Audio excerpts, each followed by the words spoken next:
Hello बच्चों, let's read the question. Question says if f of x is equal to sin fractional part of x divided by fractional part of x and h of x is equal to a plus sin 1 minus 1 into x when x is less than equal to n and hx is equal to f of x when x lies between n and n plus 1 and hx is equal to b plus sin 1 minus 1 into x when x is greater than equal to n plus 1, n belongs to integer, then which of the following are correct?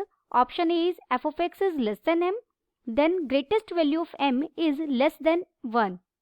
Option B is f of x is less than m, then least value of m is 1.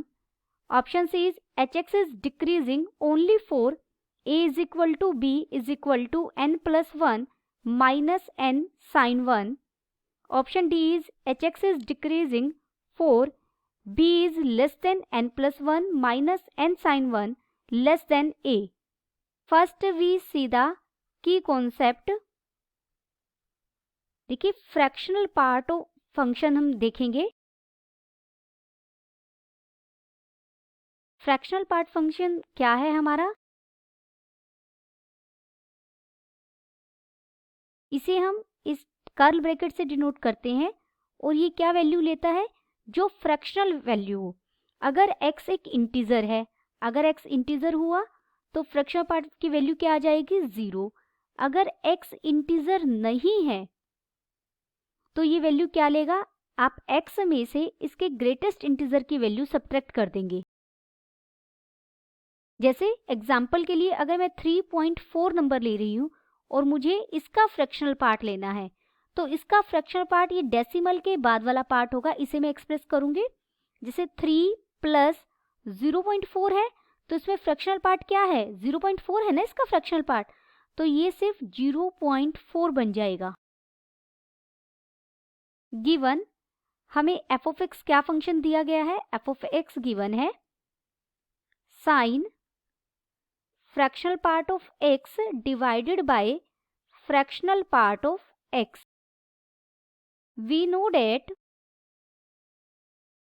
जो fractional part of x है उसके function की value 0 या 0 से बड़ी होती है और स्ट्रिक्टली लेस होती है 1 से, और ये एक पीरियोडिक फंक्शन है.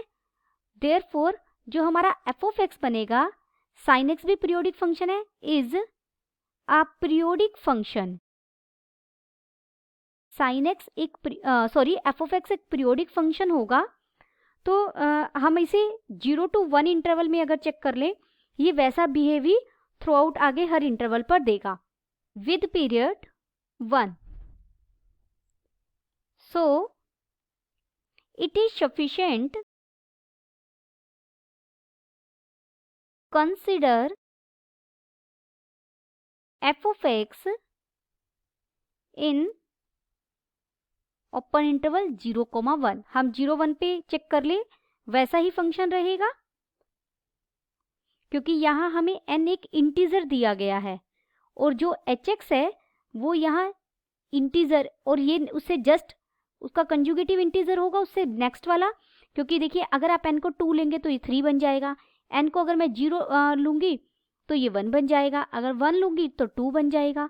तो हम n को एक बार 0 लेकर चेक कर रहे हैं, या ये कह सकते हैं ये पीरियोडिक फंक्शन है. तो मैंने 0,1 पर काम किया. Limit x tends to 0 positive, क्योंकि 0 के हम राइट में चलेंगे, 0 के राइट के लिए काम करेंगे. f of x का मुझे बिहेव देखना है. देखिए 0 के राइट में ये कैसे चेक करेंगे? लिमिट मैं इसे h टेंड्स टू 0 लिख दूँ और लिख सकती हूँ f of 0 प्लस h. ये फंक्शन क्या बनेगा? ये h है, ये फंक्शन क्या बन जाएगा? Limit h tends to 0 sine fractional part of 0 plus h divided by fractional part of 0 plus h. देखिए 0 में ये h बहुत स्मॉल क्वांटिटी होती है जो आप ऐड करते हैं, तो ये अपने आप में एक फ्रैक्शनल नंबर ही होता है, तो इसके फ्रैक्शनल नंबर की वैल्यू ये h ही आ जाएगी. This is equal to limit h tends to 0 sine h by h, और we know that sine limit x tends to 0 sine x by x किसको अप्रोच करता है? 1 को। अब हम लिमिट फाइंड आउट करेंगे x टेंड्स टू 1 नेगेटिव। 1 के left में बात करेंगे क्योंकि मैंने इंटरवल क्या ली चूज किया है 0 to 1, तो 1 के लेफ्ट पर बात करेंगे तो मैंने 1 नेगेटिव लिया। यहाँ एफ ऑफ एक्स क्या होगा, इसे मैं लिख सकती हूँ लिमिट h टेंड्स टू 0 और एफ ऑफ 1 के लेफ्ट में है तो 1 माइनस एच लेना होगा और ये फंक्शन बन जाएगा लिमिट h टेंड्स टू 0 यानी sine fractional part of 1 minus h divided by fractional part of 1 minus h. अब देखिए 1 कोई भी 1 एक इंटीजर है, 1 में से मैंने बहुत स्मॉल क्वांटिटी सब्ट्रैक्ट कर दी, तो जैसे 1 है 1 में से मैंने 0.1 सब्ट्रैक्ट कर दिया तो 1 माइनस 0.1 क्या आएगा 0.9 आएगा और यही इसका फ्रैक्शनल पार्ट बनेगा। यानी 1 में से h सब्ट्रैक्ट करने पर जो आएगा इसे मैं लिख सकती हूँ limit h tends to 0 sine 1 minus h, यही फ्रैक्शनल वैल्यू होगी डिवाइडेड बाय 1 माइनस एच। यहाँ आप h को 0 अप्रोच करवाएंगे तो इसकी वैल्यू आ जाएगी sine 1। Also sine x is less than x for all x। हमें पता है साइन x हमेशा x से लेस होता है, therefore sine 1 is less than 1 आ जाएगा। दिस इंप्लाइज साइन 1 क्या है, हमारी लिमिट है 1 के लेफ्ट की, यानी जो 1 के लेफ्ट में लिमिट है, जो ये इंटरवल है 0 to 1, 1 के जस्ट लेफ्ट में जो लिमिट है वो छोटी है 0 के राइट में, यानी यहाँ वाली लिमिट बड़ी है तो फंक्शन कैसा हो गया decreasing. This implies F x is a decreasing function in interval 0,1। Decreasing function है तो छोटे पॉइंट पर बड़ी वैल्यू, बड़े पॉइंट पर छोटी वैल्यू, तो ये 0 के राइट में वैल्यू लेगा वही इसकी मैक्सिमम वैल्यू होगी, वही इसकी बड़ी वैल्यू होगी। 0 के जस्ट बाद की बात कर रहे हैं हम। देयरफॉर जो एफ ऑफ एक्स है वो लेस देन होगा 1 के। This implies least value of m is 1, क्योंकि हमें क्या दिया गया ऑप्शन में F of x less than m दिया गया है तो m की लिस्ट वैल्यू कितनी हो सकती है, यहाँ पर 1 हो सकती है। दिस इंप्लाइज ऑप्शन बी हमारा सही हो गया, option B is correct. Option A और बी में से हमारा ऑप्शन बी करेक्ट हो गया। अब हम सी और डी के लिए काम करेंगे। लिमिट x टेंड्स टू, देखिए यहाँ सी और डी में एच एक्स को डिक्रीजिंग कहा गया है और a is equal to B कहा गया है इसमें, और यहाँ हमें इस इंटरवल के लिए कहा गया है। एच एक्स की लिमिट इसके दौरान यहाँ n का राइट होगा और n+1 का लेफ्ट होगा, तो मैं एच एक्स की लिमिट फाइंड आउट कर एफ एक्स की लिमिट फाइंड आउट कर रही हूँ n पॉजिटिव के लिए। सिमिलरली आप इसे रखेंगे limit h tends to 0 f of n+h आ जाएगा। This is equal to limit h tends to 0, ये बन जाएगा sine fractional part of n+h divided by fractional part of n+h। देखिए n तो एक इंटीजर है, हमें स्टेटमेंट में गिवन है, तो ये जो यही फ्रैक्शनल पार्ट बनेगा, ये इक्वल हो जाएगा limit h tends to 0 sine h by h के, और ये किसके इक्वल था 1 के इक्वल था, तो यानी ये 1 हो गया हमारा। और हमारी जो लिमिट है x tends to n negative, h of x क्या होगी, देखिए n पॉजिटिव के लिए तो फंक्शन f ऑफ x पर डिपेंड कर रहा है और n नेगेटिव के लिए यानी n के लेफ्ट के लिए फंक्शन हमारा क्या है, ये फंक्शन है limit x tends to n negative, ये बन जाएगा a plus sine 1 minus 1 into n, तो ये आ जाएगी हमारी limit a plus sine 1 minus 1 into n। आप n की जगह यहाँ इसे n माइनस एच और लिमिट h टेंड्स टू 0 करेंगे तो उससे भी यही आएगा। अब हम लिमिट फाइंड आउट करते हैं x tends to n plus 1 negative.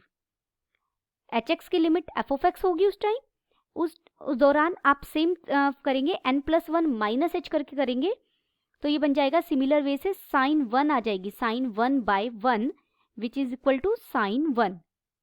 और अगर हम limit x tends to n plus 1 positive पर बात करते हैं तो hx उस दौरान हमारा फंक्शन क्या है, b plus sine 1 minus 1 into x, तो ये लिमिट हमें लिमिटिंग वैल्यू देगा b प्लस साइन 1, जैसे हमने ऊपर सिमिलर वे से सोल्व किया आप ऐसे ही सोल्व कर सकते हैं, ये बन जाएगा n plus 1। This is equal to, इसे मैं क्या लिख सकती हूँ, b प्लस, अगर मैं अंदर मल्टीप्लाई कर दूं n sine 1 minus n plus sine 1 minus 1। अब हमें C और D ऑप्शन में दोनों में hx को डिक्रीजिंग दिया गया है। इफ hx इज डिक्रीजिंग, अगर hx को हम डिक्रीजिंग लें, अगर hx डिक्रीजिंग फंक्शन है तो hx अगर डिक्रीजिंग फंक्शन है तो ये बड़े पॉइंट पर छोटी वैल्यू देगा और छोटे पॉइंट पर बड़ी वैल्यू देगा।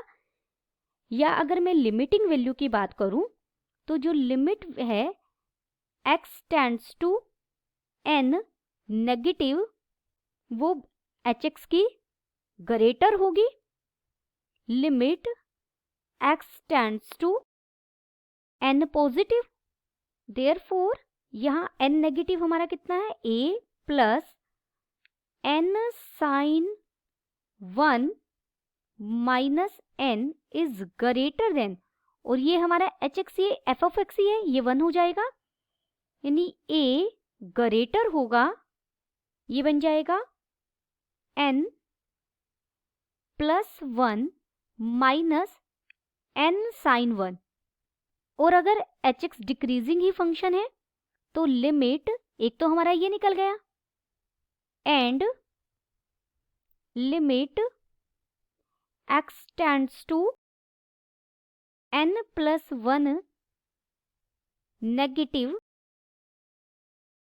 hx is greater than limit x tends to n plus 1 positive, क्योंकि फंक्शन कैसा है, डिक्रीजिंग। देयरफॉर ये हो जाएगा sine 1 is greater than b plus n sine 1 minus n plus sine 1 minus 1। तो यहाँ से b लेस देन आ जाएगा n plus 1 minus n sine 1 के। Therefore if hx is decreasing for b is less than n plus 1 minus n sin 1 and this is less than a. This implies option D is correct. तो option B हमारा सही है और option D सही है। Hope you understood it well. Best of luck.